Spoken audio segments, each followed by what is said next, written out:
His fingertips brushed my cheek, gentle and trembling, as if he was afraid that I would pull away. He looked at me with eyes full of hope. Full of patience. Full of love he had carried for years. His breath touched my skin softly, warm and steady. My heart should have leaned toward him. My body should have relaxed in comfort. But instead, it froze. Because another man's hands had held me only hours earlier.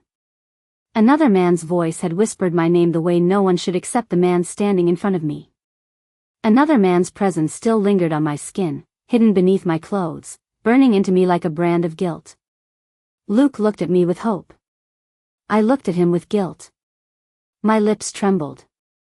I blinked too slowly. My breath caught in my chest. And when he leaned closer to kiss me, I stepped back in a way I had never done.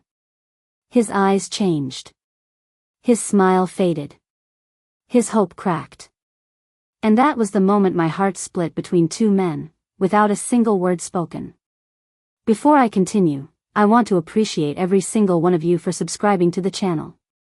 Thank you so much for your support, your encouragement, and your presence. A big thank you to all new and returning viewers who are yet to subscribe. I cannot wait for you to hit that subscribe button because it serves as the fuel and energy that keeps this channel alive. Please, share your thoughts in the comments right now. I love hearing from you. My name is Hannah Miller, a 33-year-old American white woman living in a quiet suburban neighborhood in Colorado. My husband is Luke Miller, a 36-year-old paramedic with the softest heart I have ever seen in a man. Luke is the type who will drive across town in a snowstorm just to bring his mother soup when she is sick. The type who will warm the car in the early morning so I do not have to sit in the cold. The type who always asks how my day was and listens with his full heart. And then there is Cole Turner. Cole is 31, bold, athletic, confident, the kind of man whose presence enters a room before he does. He works as a personal trainer at the local gym. He is sharp with his words, fearless in his energy, and magnetic in a way that makes even the strongest woman take one extra breath. He should have been a passing moment in my life. But he became the storm that pulled me under. Luke and I had been married for 8 years. Not perfect years, but comfortable years. We had a routine. A predictable life. Wake up. Work. Dinner. Sleep. Repeat. We loved each other, but somewhere along the line, our marriage softened into something quiet. Something gentle. Something safe. Too safe. I stopped feeling chosen. I stopped feeling desired. I stopped feeling seen. Luke loved me, but he loved me in a quiet way. A peaceful way. A way that held no fire. And I missed the fire. I hated admitting that. I met Cole on a Tuesday morning.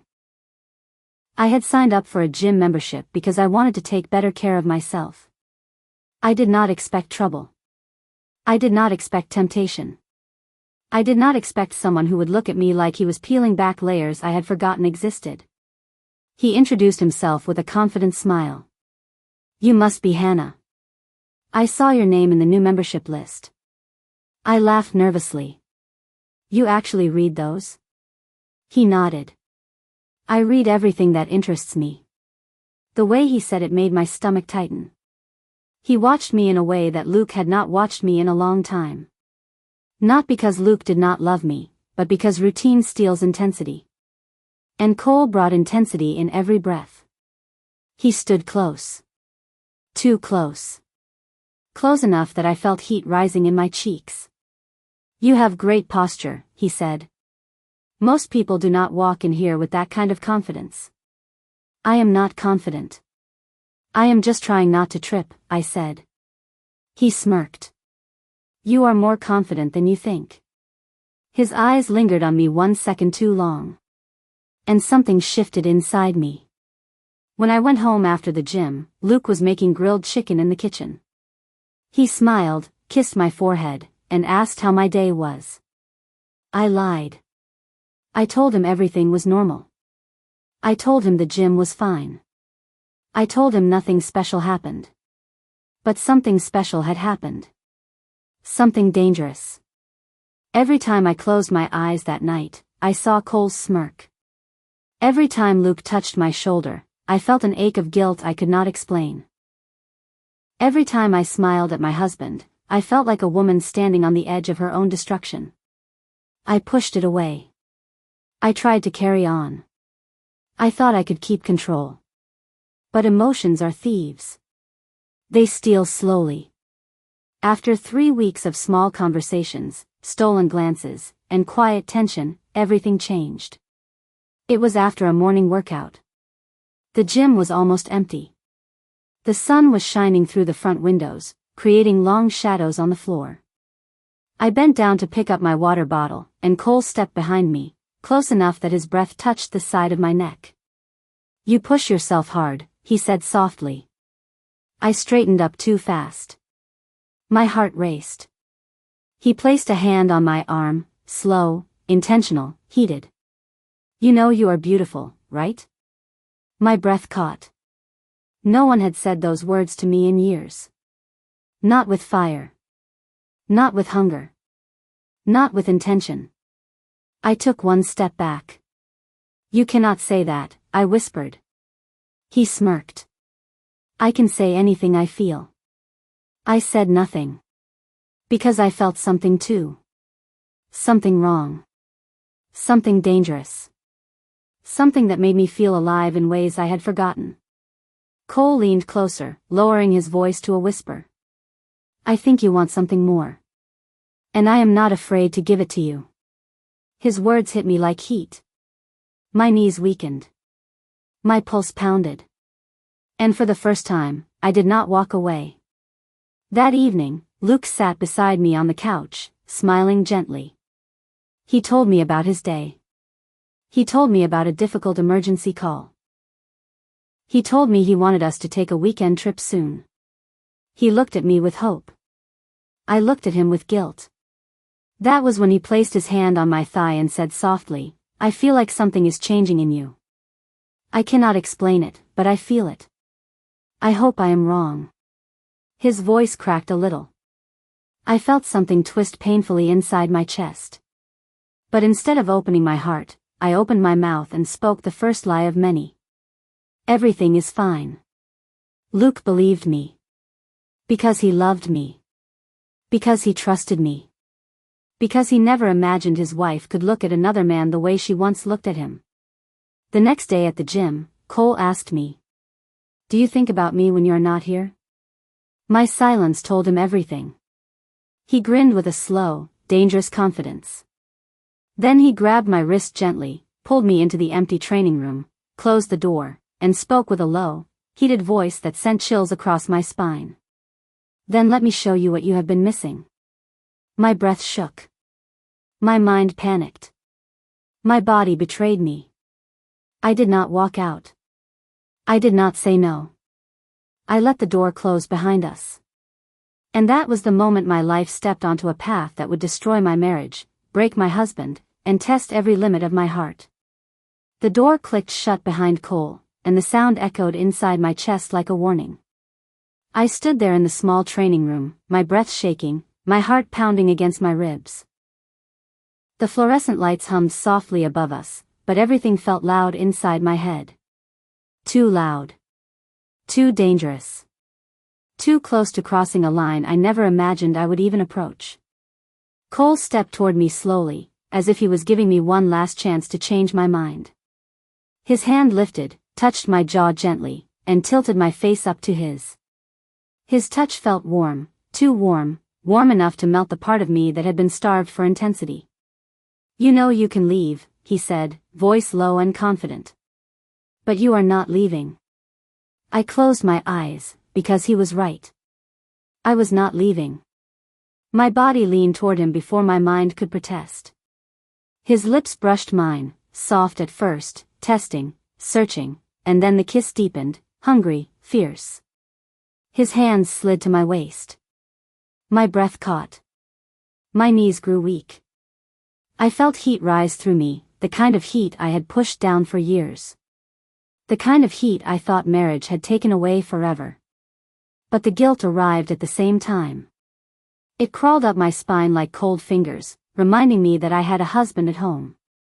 A husband who loved me. A husband whose heart was pure. A husband who trusted me without question.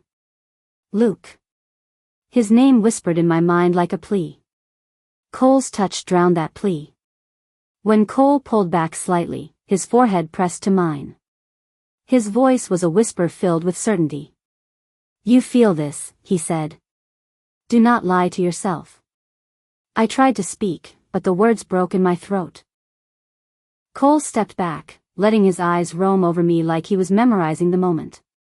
This is only the beginning, he said. And I knew it was. I left the room first. My hands shook. My lungs felt tight. My heart felt split in two. I walked to my car as if I had run a marathon, my legs weak and my breath uneven. Once inside, I locked the doors, gripped the steering wheel, and stared at my reflection in the rearview mirror. My face looked flushed. My lips looked different. My eyes looked guilty. I turned the key and drove home in silence, trying to gather the pieces of myself before I faced Luke. When I walked through the door, the house was warm and comfortable. The cinnamon scent of a candle filled the living room. Luke came from the kitchen with a smile that hit me like a punch to the chest. Hannah, you are home earlier than usual, he said. I forced a smile that felt painful. Yes. I finished my workout quickly. He stepped closer, kissed my forehead, and asked, Do you want dinner? I made pasta. My stomach twisted. Pasta was my favorite. He knew that. He always remembered. He looked at me with hope. I looked at him with guilt. And I lied again. Yes. I would love dinner. We ate together. He talked. I listened. Or pretended to. My mind was still in that training room with Cole. My body was still shaking. My guilt was still screaming. Luke laughed at something he said. I did not hear the words. I only heard the sound. The sound of a man who believed he had a wife who loved him faithfully. I wanted to tell him everything. I wanted to fall to my knees and confess. I wanted to run away from myself. Instead, I asked him about work. Another lie. Another moment of pretending. Another opportunity to save my marriage slipping through my fingers. Over the next few days, I tried to avoid Cole. I changed my workout schedule. I stayed on the far side of the gym. I left quickly after finishing my sets. But Cole always found me. Always. He would walk by slowly, flash a smile, or stand near enough that I felt his presence before I saw him. His voice was smooth and confident when he said things like, You look beautiful today. Or, Your energy is different when you see me. Or, You know I want you. But the most dangerous one was the simplest. You want me too. It was the truth I did not want to acknowledge. Every moment with Cole felt like fire. Every moment with Luke felt like guilt. And yet I kept going back to the gym. I kept standing close to the flame. I kept flirting with a danger that I claimed I did not want. But every time I stood in front of Cole, my body betrayed my words. One night, while we sat on the couch watching a movie, Luke placed his hand gently on my knee, the same way he had done for years. The gesture should have felt warm. Comforting. Familiar. Instead, it felt foreign. I pulled my leg slightly away. Not enough to make it obvious. Just enough to ease the guilt burning inside me. Luke noticed. He paused the movie and looked at me carefully. Hannah, are you all right? I am fine, I said, too quickly. He leaned closer. You seem distracted lately. I feel like you are somewhere else. I just want to make sure you are okay. His voice was sincere. Caring. Loving. And it broke me. Because he was not wrong. I was somewhere else. I was with someone else. In my mind. In my desires. In my guilt. Luke gently cupped my chin and turned my face toward him. I am here, he said. I am always here if you need me. I nodded, but inside, I felt like a fraud. He looked at me with hope. I looked at him with guilt. A week later, everything started to unravel.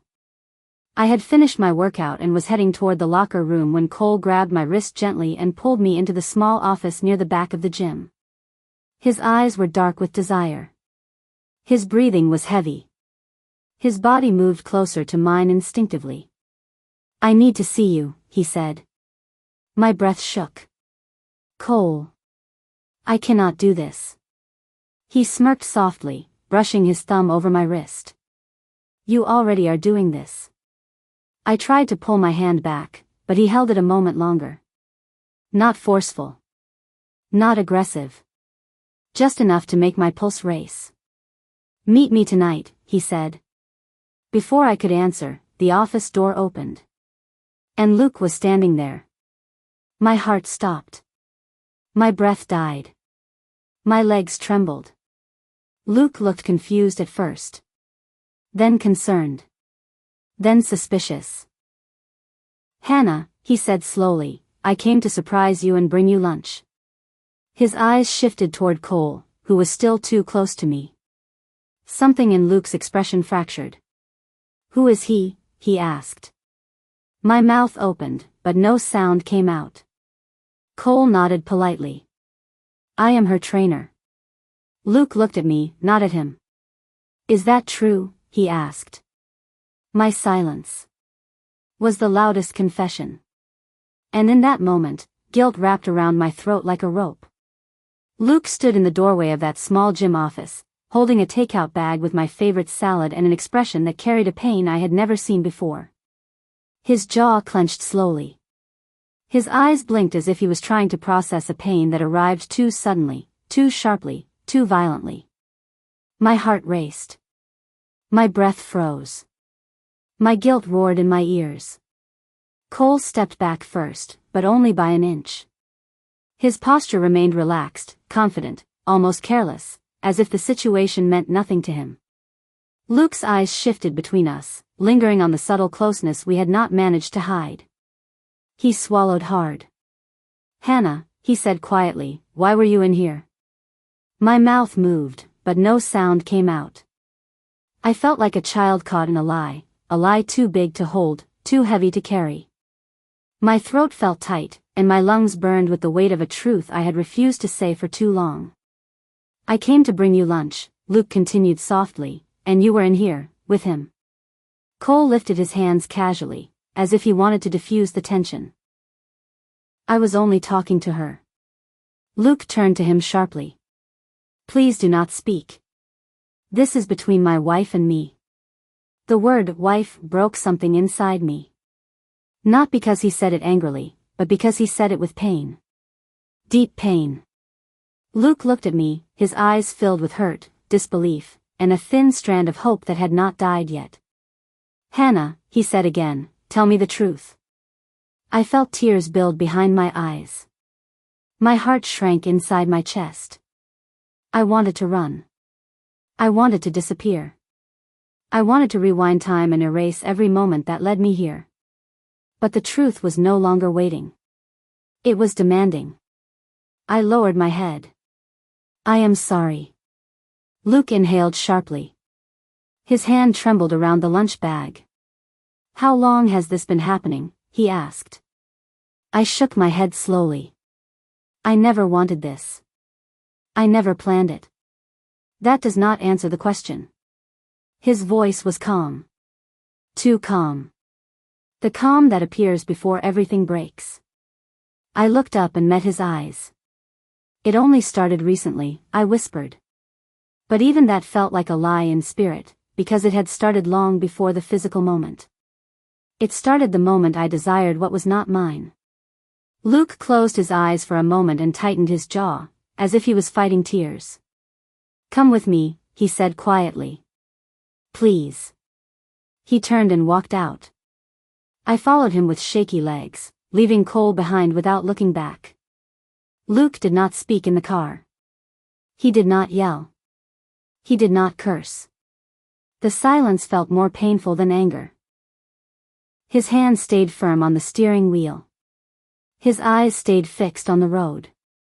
His chest rose and fell slowly, heavily. The sound of his breathing broke me in ways words never could. When we arrived home, he finally sat on the couch and motioned for me to sit across from him. Not beside him. Across from him. Distance. A distance I created. I sat slowly, my hands trembling. Luke leaned forward, elbows on his knees, and held his head in his hands. He did not cry loudly. He did not collapse. He simply breathed, but each breath sounded like a wound. When he finally lifted his head, his face was red, his eyes were wet. "I need to hear the truth," he said. "All of it." His voice felt like a knife sliding through my ribs. I told him everything. Not the physical details, because he did not need that pain, but the emotional truth. The truth I kept buried. I felt unnoticed, I admitted. I felt unimportant. I felt tired of routine. I felt like I was disappearing. "And he made you feel seen," Luke said softly. "Yes." The word broke me. Luke looked away, and a single tear fell down his cheek. "Why did you not talk to me?" he asked. "I did not know how," I whispered. He nodded slowly, painfully. "And instead of talking, you gave yourself to someone else."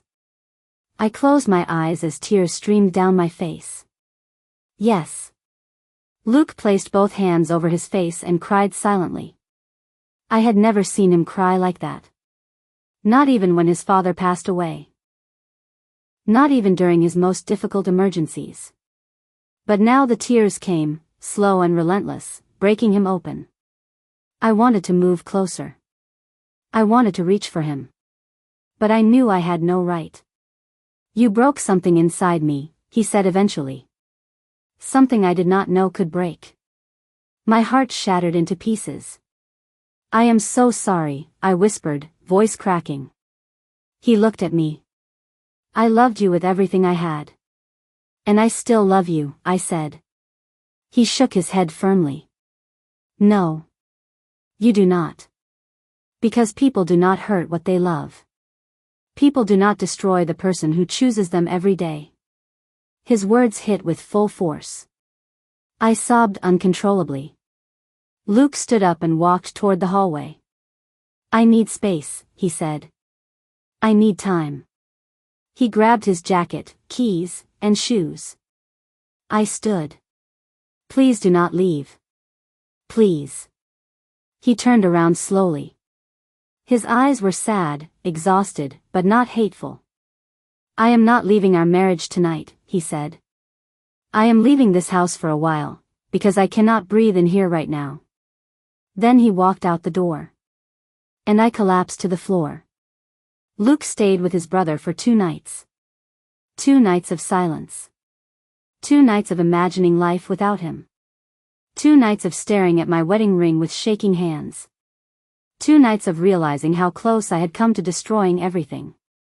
Cole texted me only once. "You cannot hide from what you want."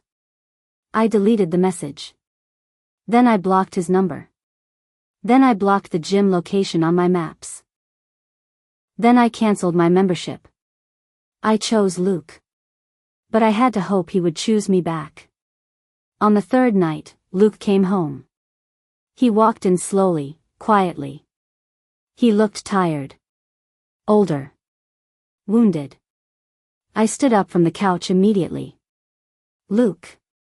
He raised his hand gently. "Please let me speak first." I nodded. He took a seat across from me, the same place he sat during the confrontation, but this time his expression was softer. Still hurt. Still broken. But softer. I spoke to my brother. I spoke to myself. I spoke to God, he said quietly. And I realized something. My heart raced. "I still love you." Tears poured down my face uncontrollably.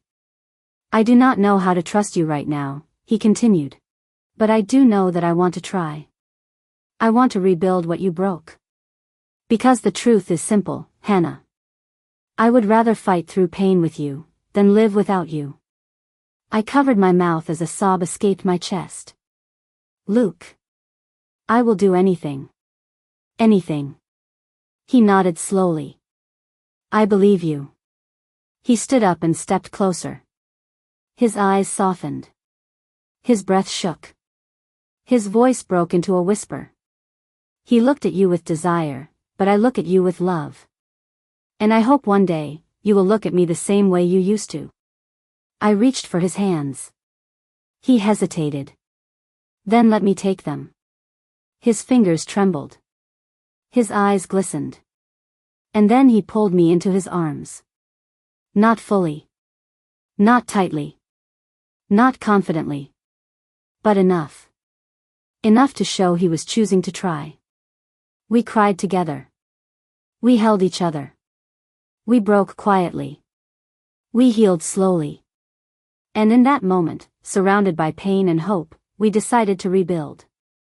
Not perfectly. Not quickly. But honestly. Because forgiveness is not forgetting. It is choosing love again. One fragile moment at a time.